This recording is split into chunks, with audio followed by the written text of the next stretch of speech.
আসসালামু আলাইকুম। Hi everyone, কেমন আছেন সবাই? আশা করি ভালো আছেন। আমি আলহামদুলিল্লাহ আল্লাহর রহমতে ভালো আছি। দেখেন এত সুন্দর ফুলকপিগুলো মাত্র 10 টাকা করে কিনে আনছে আমার ছেলে বাজার থেকে এখানে। তো মাশাআল্লাহ সবজির দাম ভালোই কমে গেছে, খুব ভালো লাগতেছে।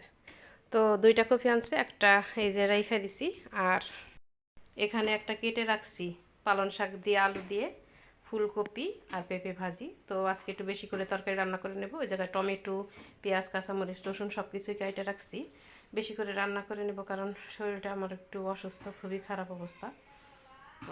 2 দিন যাবত তো ভিডিও দিতে পারি নাই। আসলে আমার হয়তো একটু ফুড পয়জনিং হয়েছিল, যার কারণে প্রচুর বমি হয়েছে।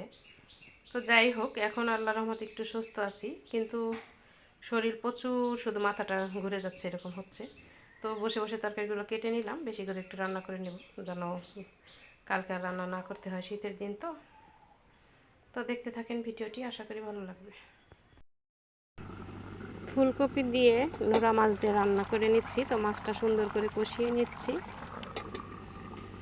আর সব তরকারি সুন্দর করে ধুয়ে নিয়েছি।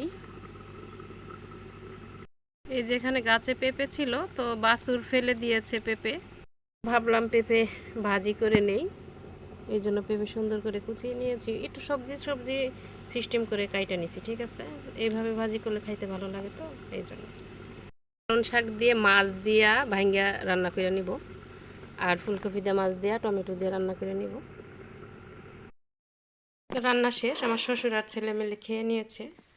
এখানে ডালটা গরম করে নিয়েছি কালকের, আর এখানে ফুলকপি দিয়ে মাছ দিয়ে রান্না করছিলাম ওইটা, আর পালং শাকের তরকারি আর ভাজি চুলায় হচ্ছে।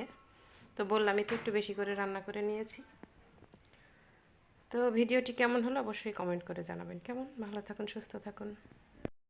কিছুক্ষণের জন্য ছেলেকে বসিয়ে দুপুরের খাবারটা খাইতে গেলাম। তো চুলার অবস্থা দেখেন কি করছে, ভাজি টাজি ফেলে। তো এখানে একটু সামান্য মাছ দিয়ে পেঁপে ভাজি করে নিয়েছি ভেঙে চুরে। এভাবে মাছ দিয়ে ভেঙে চুরে ভাজি করলে কিন্তু মশলা খেতে অনেক ভালো হয়। তো ভিডিওটি আর বড় করব না, আজ এই পর্যন্তই। ভালো থাকবেন, সুস্থ থাকবেন। আল্লাহ হাফেজ। আসসালামু আলাইকুম।